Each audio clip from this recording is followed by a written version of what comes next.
Hello dear learners, আজ আমি sir Philip Sydney রচিত একটি এইসে অ্যান অ্যাপোলজি ফর পোয়েট্রি এটি নিয়ে বাংলায় সামারি আলোচনা করব। তো আশা করি ভিডিওটি আপনাদের জন্য অনেক হেল্পফুল হবে। আমি কি পয়েন্টগুলো নিয়ে একটু সংক্ষিপ্ত নোট করার চেষ্টা করেছি। তো চলুন ভিডিওটিতে যাওয়া যাক।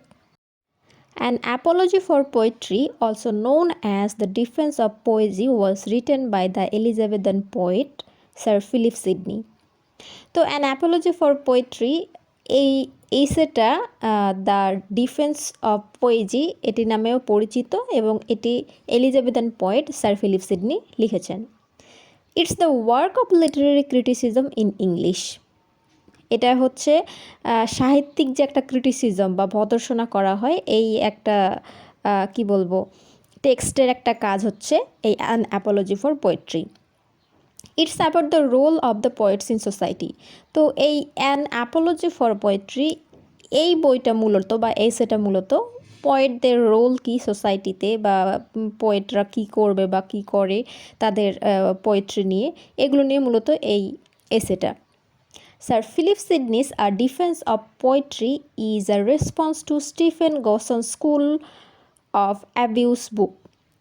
তো এটা বলা হচ্ছে যে স্যার ফিলিপ সিডনি রচিত এই ডিফেন্স অফ পোয়েজি বা পোয়েট্রি এই এসে বা বইটা মূলত স্টিফেন গসন নামের আরেকটা রাইটারের আরেকটা বই, যেটা কিনা স্কুল অফ অ্যাবিউস, এই বইটার প্রত্যুত্তরে এটা লেখা হয়েছিল।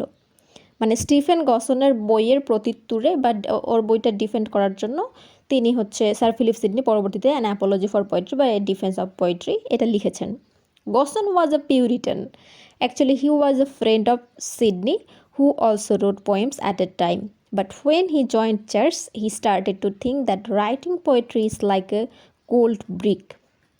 আচ্ছা, তো গসন হচ্ছে একটা পিউরিটান ছিল। তো মূলত হচ্ছে তিনি স্যার ফিলিপ সিডনির বন্ধু ছিলেন এবং যে কিনা একটা সময় ফিলিপ সিডনির মতোই পোয়েট্রি বা পোয়েমস লিখতেন। কিন্তু যখন তিনি চার্চ বা গির্জার জয়েন করলেন, তখন তিনি গির্জার মতো করে ভাবতে শুরু করলেন। তিনি চিন্তা করলেন যে আসলে এই পোয়েট্রি যে আমরা লিখছি বা মানুষ লিখছে, এটা কি আসলেই কি কাজে লাগতেছে বা এটা কি আসলে কি মিনিংফুল হচ্ছে। তো তার কাছে একটা সময় মনে হলো যে এই রাইটিং পোয়েট্রি মানে পোয়েট্রি লেখা একটা মাকাল ফলের মতো, মানে যেটার কোনো মিনিং নাই, fruitless. He felt ignominy about poetry. সে পোয়েট্রির বিষয়ে অজ্ঞতা ফিল করতে শুরু করলো মানে পোয়েট্রির নেগেটিভ সাইডগুলো তার কাছে চলে আসতে লাগলো। যদিও নেগেটিভ সাইড নেই, কিন্তু তিনি নেগেটিভ সাইডগুলো তুলে ধরতেন। He started to criticize about the poet and poems. তারপর তিনি কি করলেন, এক কথা স্টিফেন গসন কি করলেন যে তখন তিনি ক্রিটিসাইজ করতেছে কাদেরকে নিয়ে, পোয়েট এবং পোয়েমসকে নিয়ে, কবি এবং কবিতা নিয়ে তিনি ক্রিটিসাইজ করা শুরু করলেন। He criticized about poetry and composed or wrote the book of the School of Abuse. তো তিনি পোয়েট্রি নিয়ে ক্রিটিসাইজ করা শুরু করলেন এবং তার মাধ্যমে এই দ্য স্কুল অফ অ্যাবিউস এই বইটা লিখতে শুরু করেন। He said that no one can be helpful by poems. তিনি বললেন যে পোয়েমের মাধ্যমে কেউই হেল্পফুল হতে পারে না, মানে এটি কোনো কাজেই লাগে না, কোনো সাহায্যে আসে না পোয়েট্রি বা পোয়েমস দিয়ে। People should avoid poetry, actually he said. তিনি আসলে এটা বলেন একটা পর্যায়ে যে মানুষের আসলে পোয়েট্রিকেই অ্যাভয়েড করে বা বর্জন করা উচিত। To make people all this things understand, Gosson wrote that book. তো এই যে তার কাছে যে পোয়েট্রি বা পোয়েট বা পোয়েমস এই জিনিসগুলো হচ্ছে মিনিংলেস, কোনো কাজে লাগে না, মানুষ অযথাই এগুলো নিয়ে পড়ে থাকে। তো এই জিনিসগুলো বোঝানোর জন্যই, মানুষ যাতে তার কথাগুলো বুঝে, তার জন্য তিনি তার এই বইটি লিখেন, যেটার নাম কিনা স্কুল অফ অ্যাবিউস, মানে নেগেটিভলি পোয়েট্রির সাইডগুলো লিখে নেই। In that book Stephen Gosson made charges on poetry. তো ওই বইটাতে স্টিফেন গসন কিছু নেগেটিভ চার্জেস লাগিয়েছিলেন পোয়েট্রির উপরে, মানে ভুলভাল কি বলবো ভুলভাল কিছু বিষয় তুলে ধরেছিলেন। তো সেই চার্জেসগুলো ছিল যে poetry is the waste of time. Poetry হচ্ছে সময়ের অপব্যবহার করার মতো একটা বিষয়। Poetry is the mother of lies. এটি হচ্ছে মিথ্যার কি বলবো গুরু মাতা বা এই জাতীয় কিছু একটা হবে। এক কথায় মিথ্যা পোয়েট্রি থেকে শুরু হয়, এরকম it is the nurse of abuse. এটা হচ্ছে অ্যাবিউজ করার আর কি একটা মাধ্যম। আর finally Plato had rightly vanish the poets from his ideal world. তো এখানে আর কি একটা ফিলোসফার প্লেটোর কথা নিয়ে আসা হয়েছে। তো তিনি তার একটা আইডিয়াল স্টেট ছিলেন, তো তিনি কোনো একটা কারণে তার আইডিয়াল স্টেট থেকে পোয়েট এবং পোয়েট্রিকে ভ্যানিশ করতে চেয়েছিলেন, কিন্তু তার আলাদা কিন্তু রিজন এবং লজিক ছিল। কিন্তু স্টিফেন গসন এখানে বলতেছে না, ওভারঅল প্লেটো হচ্ছে চারদিক দিয়ে কবিদেরকে তার একটা আইডিয়াল ওয়ার্ল্ড বা একটা মানে আদর্শ একটা পৃথিবী থেকে ভ্যানিশ করতে চেয়েছেন। যদিও এটা কিন্তু উনি ভুল কিন্তু বলছেন, মানে স্টিফেন গসন, প্লেটো অন্য লজিক দিয়ে আর কি ওটা বলেছিলেন। যাই হোক, at that same time Sir Philip Sidney was a popular writer. তো ওই একই সময়ে স্টিফেন গসনের পাশাপাশি স্যার ফিলিপ সিডনিও কিন্তু একটা বিখ্যাত বা জনপ্রিয় একটা রাইটার ছিলেন। People liked his poetry and poems a lot. মানুষজন তার পোয়েট্রি এবং লিখনী খুব পছন্দ করত। But after the publication of the School of Abuse of Stephen Gosson, people started to show their ignorance towards his poetry. কিন্তু এই যে তারা মানুষজন ঠিকই পছন্দ করতো কবিতা এবং কবিদেরকে, কিন্তু যখনই হচ্ছে স্টিফেন গসনের ওই নেগেটিভ বইটা, ঠিক আছে, দ্য স্কুল অফ অ্যাবিউস, এই বইটা প্রকাশিত হলো, মানুষ পড়তে শুরু করলো, তখন মানুষ কবিতা এবং কবিদের প্রতি অবজ্ঞা, অবহেলা বা ইগনোরেন্স দেখানো শুরু করলো। মানে তারা ভাবলো আসলেই তো কবিতা পড়ে কি এমনটা হচ্ছে আমাদের, এটা তো পুরো fruitless. People are also thinking that poems are useless actually, and this thing influenced greatly on Sir Philip Sidney and his poetry.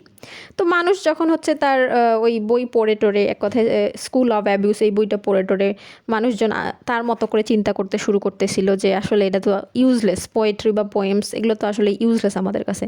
তো এই জিনিসটা খুব গ্রেটলি, মানে খুব মহৎভাবে হচ্ছে স্যার ফিলিপ সিডনিকে প্রভাবিত করেছিল।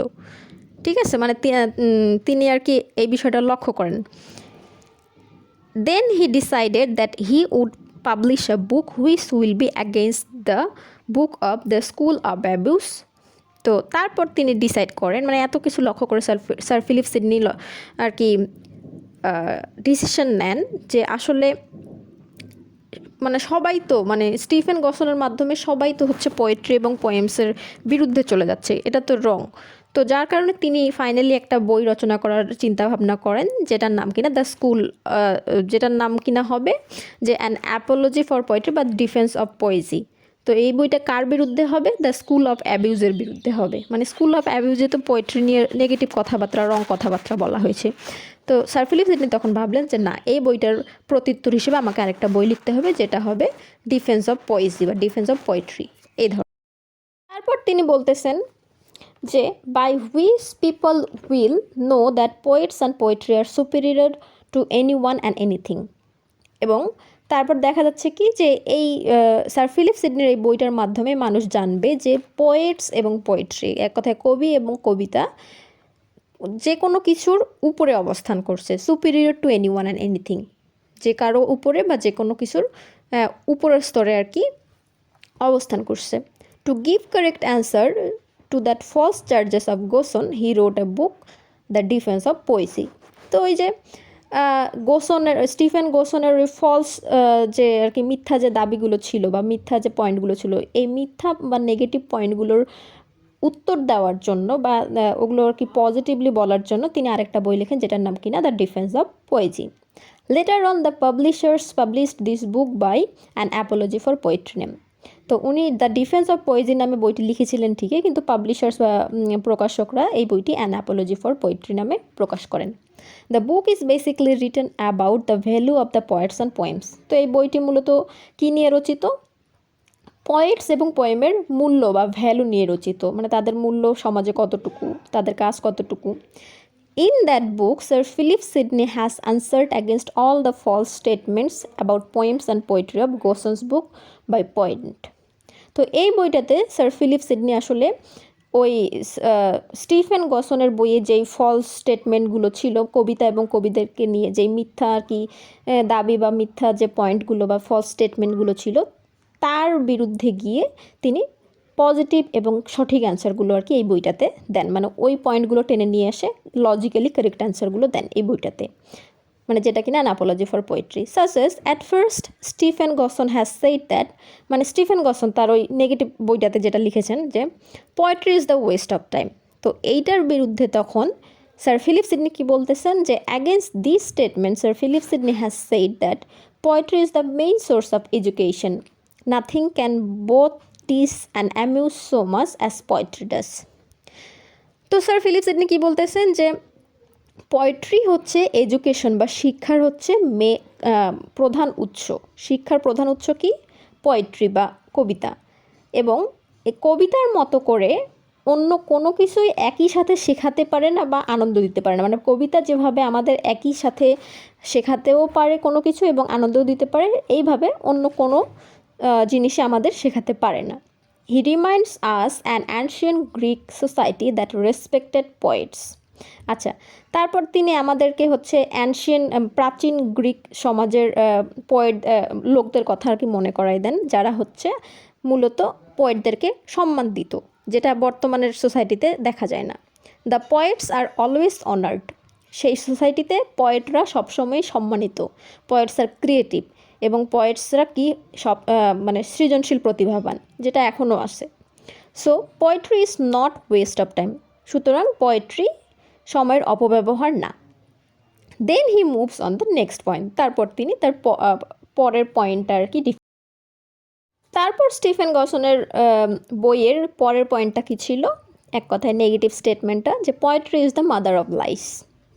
কবিতা মিথ্যার আর কি প্রধান স্থান, বা মানে যেখান থেকে আর কি মিথ্যা শুরু হয় সেটার হচ্ছে কবিতা, এভাবে বলে আর কি স্টিফেন গসন। তো এইটার এগেনস্টে বা বিরুদ্ধে গিয়ে, এই ফলস স্টেটমেন্টের বিরুদ্ধে গিয়ে স্যার ফিলিপ সিডনি কি বলেন যে the poetic truth are ideal and universal. তো কবিতা হচ্ছে সত্য এবং আদর্শ এবং সার্বজনীন। ঠিক আছে, মানে তার মতে কবিতা সত্য, আদর্শ এবং সার্বজনীন। Poet never confirms that his fiction is true and can never লাই। তো তার আগে আমি এটা বলে রাখি, যখন তিনি বলতেছেন যে কবিতা সত্য, আদর্শ এবং সার্বজনীন, তাই কবিতা কখনো মিথ্যা হতে পারে না। আরেকটা কথা তিনি বলেন যে পোয়েট ডাজন্ট লাই। কবিরা কখনো মিথ্যা কথা বলে না। ঠিক কখনো না, মানে এখানে উনি বলেছেন যে পোয়েটরা মিথ্যা কথা বলে না। আচ্ছা, তারপর কি বলতেছেন যে poet never confirms that his fiction is true and can never লাই। আচ্ছা, পোয়েটরা কিন্তু এভাবেও একদম কনফার্ম করে বলে না, কখনোই বলে না যে হ্যাঁ তার ফিকশনটা বা যে গল্পটা তিনি লিখছেন এটা একদমই সত্য এবং এটা কখনোই মিথ্যা কথা বলবে না। তারা এটা কখনোই বলে না। হ্যাঁ, মাঝে মধ্যে হতে পারে, মানে তারা যেরকম জনরার কবিতা লিখবেন সে বা এসে লিখবেন, সেই অনুযায়ী সেটা ফিকশিয়াস হলে কাল্পনিক গল্প হবে, যেটা সত্য হবে না, এবং যদি ফিকশিয়াস না হয়, নন ফিকশিয়াস হয়, তাহলে সেটা অবশ্যই সত্য হবে। এই ধরনের আর কি।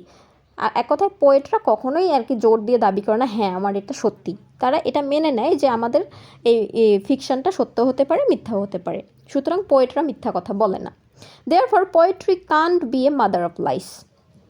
দেন in the third point Gosson said poetry teaches us. আচ্ছা, আরেকটা কথা বলি এখানে, যে পোয়েট্রি টিচেস আস ভার্চু। তো পোয়েট্রি অবশ্যই মিথ্যা কথা বলবে না, বা আমরা পোয়েট্রি থেকে মিথ্যা শিখবো না, বরঞ্চ পোয়েট্রি আমাদেরকে গুণাবলী শেখায়। তারপর নেক্সট পয়েন্ট যেটা আছে, থার্ড পয়েন্ট, গোসন যেটা বলেছেন তার বইয়ে, যে ইট is the nurse of abuse. ঠিক আছে, তো এই স্টেটমেন্টটার এগেনস্টে সিডনি কি বলেন, যে Sydney rejects that poetry is the source of abuses. Sydney এই স্টেটমেন্টটা রিজেক্ট করে বলেন যে এটা আসলে একটা মিথ্যা কথা, যে পোয়েট্রি, তিনি এটা রিজেক্ট করেন যে অপব্যবহার বা গালাগালির উৎস হচ্ছে পোয়েট্রি। ঠিক আছে, এই বিষয়টা তিনি মানেন না আর কি স্যার ফিলিপ সিডনি। এটার বিরুদ্ধে তিনি কি বলেন, যে তার কাছে it is people who abuses poetry, আচ্ছা, নট দ্য ভাইস ভার্সা। তো সিডনির কাছে তিনি এভাবে বলেন যে এক কথায় সিডনির মতে যে আসলে পোয়েট্রি মানুষকে অ্যাবিউজ করতে শেখায় না, বরঞ্চ মানুষই হচ্ছে সেই জিনিসগুলো যারা হচ্ছে পোয়েট্রিকে অ্যাবিউজ করে বা খারাপভাবে ব্যবহার করে বা অপব্যবহার করে। Sydney also said poetry helps to maintain morality and peace by avoiding such violence and bloodsheds. আচ্ছা, তিনি আরও বলেন কি, যে পোয়েট্রি আসলে কিসে সাহায্য করে? নৈতিকতা এবং শান্তি বজায় রাখতে সাহায্য করে, এবং এটা অ্যাভয়েড করতে সাহায্য করে ভায়োলেন্স এবং ব্লাডশেড। এক কথায় যুদ্ধ বা রক্তাক্ত এইসব বিষয়গুলো আর কি অ্যাভয়েড করতে সাহায্য করে poetry. Then he moves on the last point, that is Plato had rightly banished the poets from his ideal world. তো তারপরের পয়েন্টটা কি ছিল গোসনের বইয়ে, যে প্লেটো তার আদর্শ রাজ্য থেকে বা আদর্শ যে স্টেটটা কল্পনা করেছিলেন সেইখান থেকে কবিদেরকে ভ্যানিশ করে দিয়েছেন, যদিও এটা মিথ্যা। But Sir Philip Sidney said that Plato never says that all poets should be vanished. Sir Philip Sidney কি বলেন যে প্লেটো কখনোই বলেননি যে সবগুলো পোয়েটই আর কি তার আইডিয়াল স্টেট থেকে ভ্যানিশ করা হবে, এটা তিনি কখনোই বলেননি। স্পেসিফিক কিছু পোয়েট্রি বা পোয়েটের কথা বলেছিলেন। Rather than Plato that poetry which can teach properly to the children, those poets who couldn't give proper instruction towards the children in the poetry, they should be vanished, Plato said. আচ্ছা, তো তার মতে প্লেটোর মতে কী ছিল, যে আসলে সেই পোয়েট্রিগুলো যেগুলো হচ্ছে বাচ্চাদের বা শিশুদেরকে প্রপারলি শিক্ষা দিতে পারে না, এবং সেই পোয়েটরা যারা হচ্ছে একটা নির্দিষ্ট বা প্রপার ইনস্ট্রাকশন বা নির্দেশনা বা উপদেশ শিশুদের উদ্দেশ্যে দিতে পারে না, সেই পোয়েট্রি বা পোয়েটগুলো আর কি তার আইডিয়াল স্টেট থেকে ভ্যানিশ করা উচিত। প্লেটো কিন্তু এভাবে বলেছিলেন, সবগুলো পোয়েট্রি বা পোয়েটের কথা বলেননি, যেগুলো আর কি মিনিংলেস তাদের কথা বলেছেন।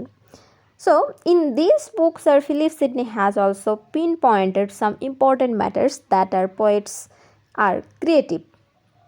আচ্ছা, তো এই বইটাতে স্যার ফিলিপ সিডনি আরও কিছু ইম্পর্টেন্ট পয়েন্ট আর কি তুলে ধরেছেন, যেগুলো হচ্ছে প্রথমটা কী ছিল, পোয়েটস আর ক্রিয়েটিভ, যে কবিরা হচ্ছে সৃজনশীল প্রতিভাবান। He said poems and poets are the improver of general man, student and other people. তো তিনি বলেছেন যে কবিতা এবং কবিরা হচ্ছে সাধারণ মানুষ, একটা ছাত্র বা ছাত্রী এবং আরও যেগুলো মানুষ আছে সবারই আর কি ইম্প্রুভার বা উন্নতির কারণ, মানে পোয়েম এবং পোয়েট্রির মাধ্যমে আর কি একটা সাধারণ মানুষ বা স্টুডেন্ট বা আদার পিপল আর কি উন্নতির দিকে ধাবিত হতে পারে। Poets are superior to all, কবিরা হচ্ছে সব কিছুর উপরে অবস্থান করে। Such are superior to knowledge, science, philosophy, medical, nature, education, morality, pitch. তো এখানে যে স্যার ফিলিপ সিডনি বললেন যে পোয়েটস হচ্ছে সুপিরিয়র টু অল, পোয়েটস সব কিছুর উপরে অবস্থান করছে, তো কিসের আর কি সুপিরিয়রিটি আর কি মেনটেন করছে, নলেজের উপরে অবস্থান করছে, সায়েন্সের উপরে, ফিলসফি, মেডিকেল, নেচার, এডুকেশন সব কিছুর উপরে আর কি পোয়েট্রি বা পোয়েটস অবস্থান করছে। পোয়েটস আর সুপ্রিম, ঠিক আছে। He said that poetry is the liquid answer of problem. তিনি একটা খুব সুন্দর কথা বলেছিলেন যে পোয়েট্রি হচ্ছে যে কোনো সমস্যার একটা তরল বা একটা কী বলবো সিম্পল একটা উত্তর, ঠিক আছে। In poetry all types of branch of knowledge has been discussed, এবং পোয়েট্রিতে কি সব ধরনের আর কি জ্ঞানের শাখা প্রশাখা আলোচনা করা হয়েছে। Also poems are the earliest publication of the world except the sacred book. তিনি আরও বলেন কি যে পোয়েমস হচ্ছে পৃথিবীর হচ্ছে আর্লিয়েস্ট পাবলিশন মানে হিসেবে বিবেচনা করা হচ্ছে, এবং সেই বইগুলোর আর কি বাদ দিয়ে যেগুলো হচ্ছে পবিত্র বা ধর্মীয় গ্রন্থ আর কি, সেই বইগুলো বাদ দিয়ে আর কি পোয়েমসকে আর কি ওয়ার্ল্ডের যে আর কি আর্লিয়েস্ট পাবলিকেশন সেটার সাথে তুলনা করা হয়েছে। So poetry is above everything, it teaches us about creativity, improvement, superiority. By this people can learn all types of knowledge and learnings. তো তিনি কি বলতেছেন সর্বশেষে, যে পোয়েট্রি সব কিছুর ঊর্ধ্বে, এবং এটি আমাদের হচ্ছে সৃজনশীলতা, উন্নতি করা, তারপর সুপিরিয়রিটি এসব সম্বন্ধে শেখায়, এবং এটা সব ধরনের জ্ঞান সম্বন্ধে এবং শিক্ষা সম্বন্ধে আমাদের ধারণা। তো এই ছিল আমার অ্যান অ্যাপোলজি ফর পোয়েট্রি এই সেটা নিয়ে আর কি সংক্ষিপ্ত আলোচনা। আশা করি আপনাদের বুঝতে অসুবিধা হবে না আর কি। তো যদি আমার এই লার্নিং ভিডিওটি আপনাদের ভালো লেগে থাকে অবশ্যই ভিডিওটি শেয়ার করবেন এবং আমার চ্যানেলটি সাবস্ক্রাইব করে দেবেন। Thank you.